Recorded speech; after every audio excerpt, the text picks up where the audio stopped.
बस चित्रलेखा, बहुत बोल चुकी तुम। अपने जीवन से संबंधित ऐसे महत्वपूर्ण निर्णय लेने का तुम्हें कोई अधिकार ही नहीं है पुत्री। तुम्हारे लिए योग्य वर, उचित जीवन साथी ढूंढने का दायित्व केवल मेरा है। अभी आप शांत हो जाइए महाराज। कैसे शांत हो जाऊं महारानी? कल सुबह इस राजमहल में स्वयंवर है और आपकी ये लाडली देखिए इसे अपने जीवन साथी का चयन कर चुकी है। आपने पहले क्यों नहीं बताया मुझे ये सब कुछ? बस इसलिए कि पहले हमें ये लगा कि ये इसकी नादानी है, पर आज सभा में हमने जब सम्राट विक्रमादित्य को अपनी आंखों से देखा तब हमें यकीन हो गया कि मेरी पुत्री के हृदय में पनपा ये आकर्षण अनायास नहीं था। विधाता ने तो सब कुछ तय कर रखा है। पहले से तय? केवल कल प्रातःकाल होने वाला स्वयंवर है महारानी, और कुछ नहीं।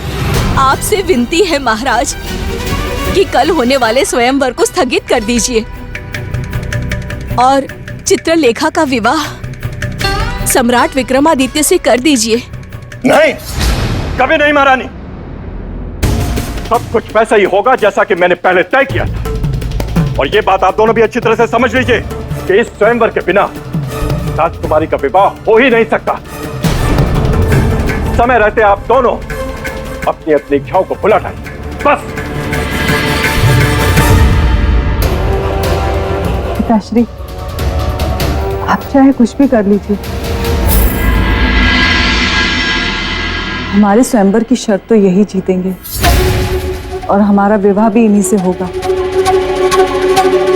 हमारे सपनों के राजकुमार।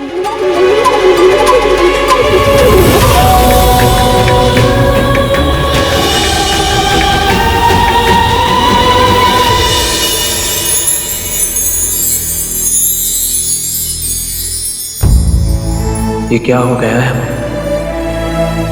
हमें क्यों ऐसा लग रहा है जैसे राजकुमारी चित्रलेखा वहां केवल हमारे लिए आई थी?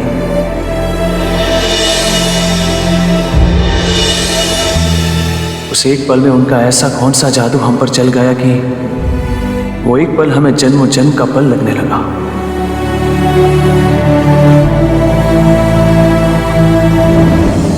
क्यों मित्र, क्या सोच रहे हो? कुछ भी नहीं मित्र मार्तंड। छुपाइए मत मित्र, मैं पढ़ सकता हूं आपके मन के भाव। ये क्या कह रहे हो मित्र? आपके मन में मोह ने जन्म ले लिया है। मोह? किसके प्रति? राजकुमारी के प्रति। सच कह रहा हूं ना मैं? और कुछ भी हो मित्र, आप अपने दिए हुए वचन के सच को मत भुलाइएगा।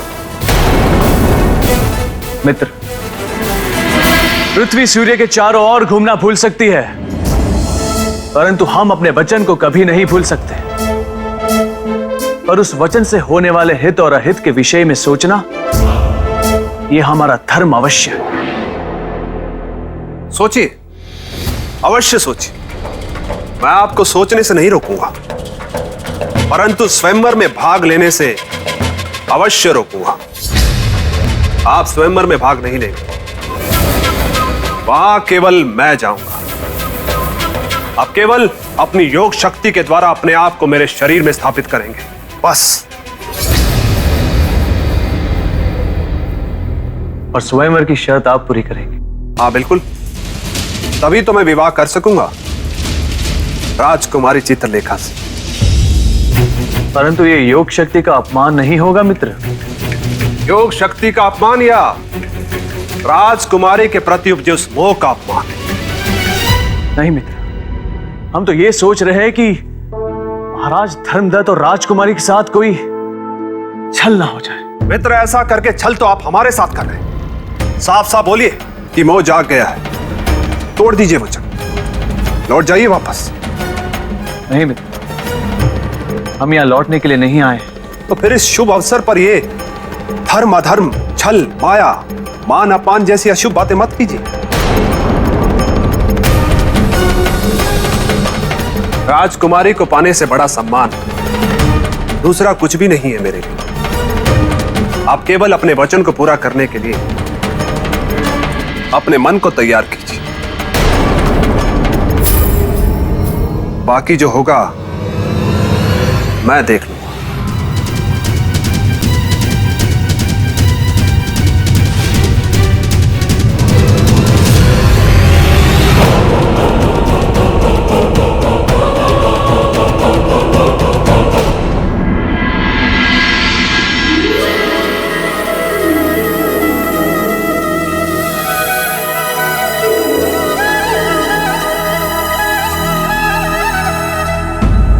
स्वामी, आज आपके आ जाने से संसार में ये बात सिद्ध हो गई कि सच्चे प्रेम और विश्वास की ही जीत होती है। आप प्रेम की डोर से बंधे हुए हमारे स्वयंवर में आए, हम आपके ऋणी हुए। परंतु राजकुमारी, स्वयंवर की शर्त यदि किसी अन्य राजकुमार ने पूरी कर दी तब? विधाता ने ऐसा कोई लेख ही नहीं लिखा। हम जानते हैं कि हमारे स्वयंवर की शर्त केवल सम्राट विक्रमादित्य ही पूरी करेंगे। राजकुमारी, राजकुमारी, क्या हुआ? तुम इतनी घबराई हुई क्यों हो? बहुत बड़ा अनर्थ हो गया। बोलो। सम्राट विक्रमादित्य स्वयंवर में भाग नहीं ले रहे हैं। उनके स्थान पर उनके मित्र मार्तंड भाग लेंगे और वे उनका सहयोग करेंगे। नहीं, ऐसा नहीं हो सकता। हमारा विश्वास नहीं टूट सकता।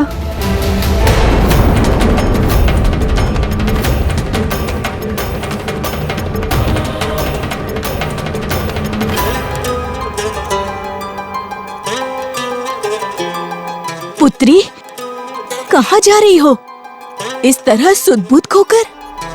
स्वयंवर स्थल पर माँ। क्यों? किस लिए? ये पता करने कि जिसकी हमें वर्षों से प्रतीक्षा थी, वो हमारे जीवन के द्वार पर आकर भी हमारे जीवन की निर्णायक घड़ी से अलग क्यों हो गए? पुत्री, तेरी बातें मुझे समझ में नहीं आती। माँ, सम्राट विक्रमादित्य हमारे स्वयंवर में आए तो अवश्य हैं, किसी के साथी बनकर, स्वयं भाग लेने नहीं, किंतु हम भी नियति के इस क्रूर मजाक को सहन नहीं करेंगे। हमारे वर वही होंगे, चाहे वो स्वयंवर में भाग लें अथवा ना लें। बस हम उन्हें अपना निर्णय बताने जा रहे हैं। जा बेटी जा, मैं तुझे नहीं रोकूंगी, लेकिन एक बेटी को विदाई देते समय माँ उसके आंचल में एक सीख बांधती है, और उस नाते मैं तुझे अवश्य कहूंगी कि कोई भी काम ऐसा ना करना जिससे कुल कलंकित हो।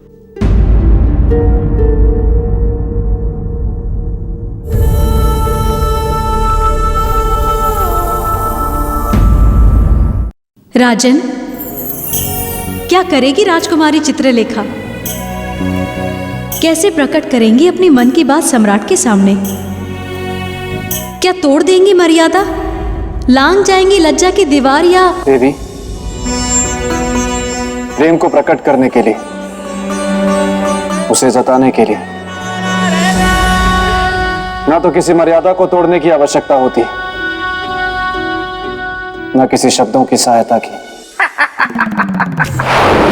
बस बेताल, तुम बस अपने मित्र के स्वयंवर की कहानी सुनते रहो, पर घर से ध्यान रहे, कुंवारा ग्रहण लगने वाला है, जिसमें जितने भी कुंवारे बेताल हैं वो आने वाले 500 वर्षों के लिए जैसे चमगादड़ बन जाएंगे।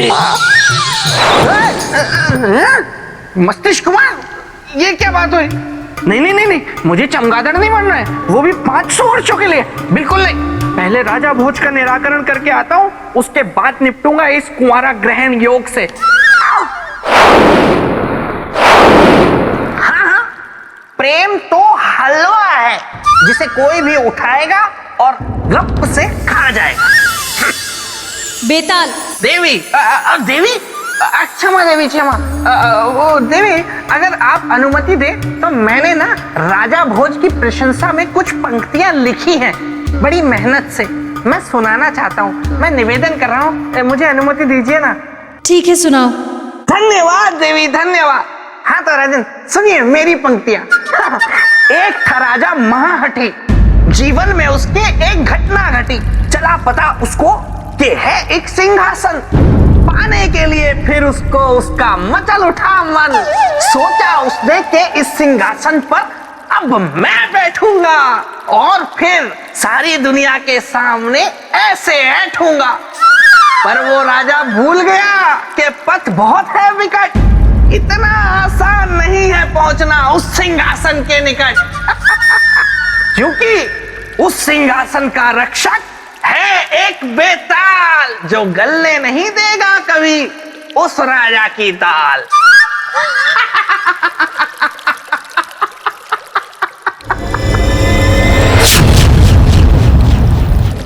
अच्छा देवी, फिर क्या हुआ? राजन, राजकुमारी चित्रलेखा सम्राट से मिलने पहुंची और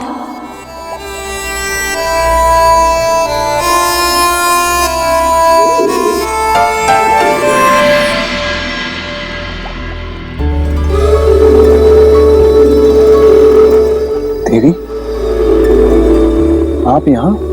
जहाँ संगीत वहाँ सरगम, जहाँ दिया वहीं बाती, और जहाँ कंठ वहीं वाणी। आपकी बातों में तो कविता झलक रही है। ये कहकर आपने हमें धन्य कर दिया। क्यों नहीं, जो कोई भी आपकी पंक्तियां सुनेगा वो यही कहेगा कि आप अच्छी कविता सुनाते। किंतु आज तक हमने अपनी कविता किसी को सुनाई नहीं, सबसे छुपा कर रखा। वो क्यों? क्योंकि आप जो हमें नहीं मिले थे।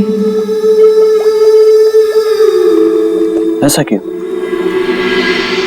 क्योंकि आज तक हमें कोई ऐसा मिला ही नहीं जो हमारी कविता के माध्यम से हमारे हृदय के भाव समझ सके, हमारे जीवन की कामनाओं को समझ सके। किंतु आज हमें ये विश्वास हो गया है कि यदि आप हमारे शब्दों को अपना संगीत दें, तो जहां एक और जीवन में कविता के रूप में हमारी भावना जाग उठेगी, तो वहीं एक और हमारा जीवन भी खिल उठेगा। तो क्या ये उपकार आप हम पर करेंगे? उपयोग नहीं, सहयोग। तो क्या आप हमारे सहभागी बनेंगे? स्वर दे। सहभागी होने के लिए धन्यवाद।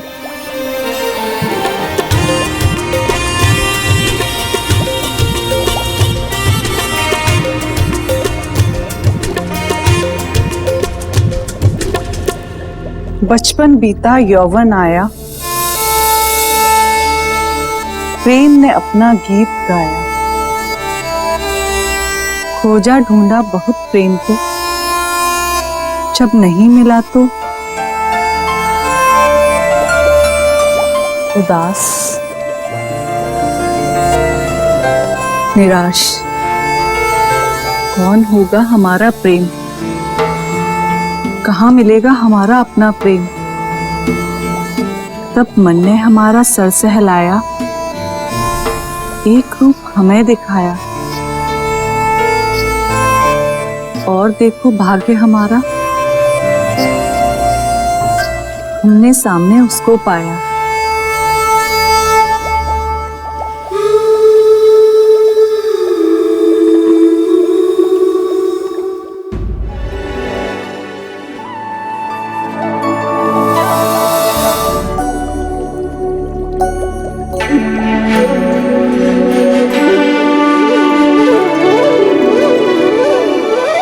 देवी,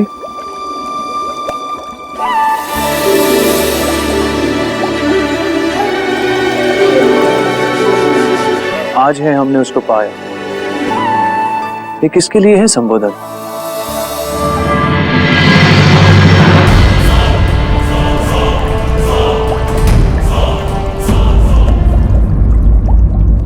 आज है हमने उसको पाया, ये किसके लिए है संबोधन?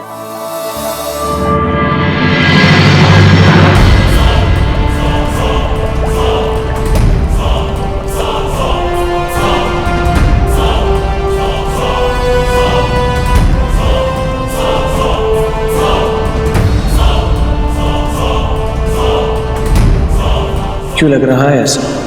कि मानो हमें ही सवालों के घेरे में खड़े कर दिए गए।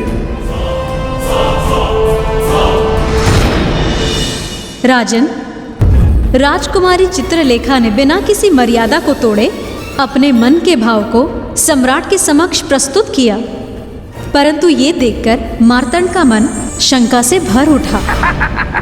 वाह वाह गोलू वाह, मजा आ गया। वाह गोलू, गोलू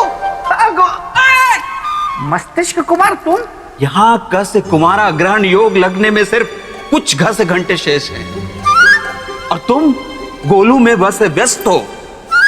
एक ब से बेतालनी है जो शायद म से मान जाए, लेकिन तुम इसे इनकार तो नहीं करोगे ना? नहीं करूंगा, क्यों करूंगा? कोई इनकार करके मुझे चमगादड़ बनकर थोड़े ना रहना है। कोई भी होगी, कैसी भी होगी, मैं सगाई करने के लिए तैयार हूं मस्तिष्क कुमार। ठीक है गोलू, मैं चला। बार बार डरा जाता है गोलू। मार्तंड तो था ही अवसरवादी, इसलिए उसने इस मिलाप के संबंध में सम्राट से कोई प्रश्न भी नहीं किया। समझा दे, मार्तंड ये जानता था कि जिसके साथ वो ऐसा कर रहा है वो धर्मप्रिय है, और जो कर रहा है वो अधर्म। हाँ राजन, उसे भय था पूछताछ से कि कहीं सम्राट विक्रमादित्य क्रोधित हो गए तो सब बिगड़ जाएगा, इसलिए उसने उस बात की अनदेखी की। तो क्या सम्राट भी उसकी चतुराई को समझ नहीं पाए, या फिर वो भी जानबूझ गए? दोनों में से कुछ नहीं। दोनों में से कुछ नहीं? नहीं, क्योंकि सम्राट विक्रमादित्य रात भर राजकुमारी चित्रलेखा की कविताएं समझने में ही लगे रहे। बचपन बीता यौवन आया, प्रेम ने अपना गीत गाया, खोजा ढूंढा बहुत प्रेम को, जब नहीं मिला तो उदास निराश कौन होगा हमारा प्रेम। तब मन ने हमारा सर सहलाया, एक रूप हमें दिखाया, और देखो भाग्य हमारा, हमने सामने उसको पाया। कौन था उस कविता का प्रेमी? कहीं राजकुमारी का संकेत हमारी ओर तो नहीं था? नहीं, हम नहीं हो सकते। हम कैसे हो सकते हैं? पर जब हम नहीं है उस कविता के पात्र, तो फिर हमें सुनाने का क्या अर्थ? समझ में नहीं आ रहा है कि यह हमारा भ्रम है या फिर। इसी उधेड़-बुन में सम्राट की पूरी रात बीत गई। उनका ध्यान तब टूटा जब प्रातःकाल स्वयंवर का बिगुल बजा।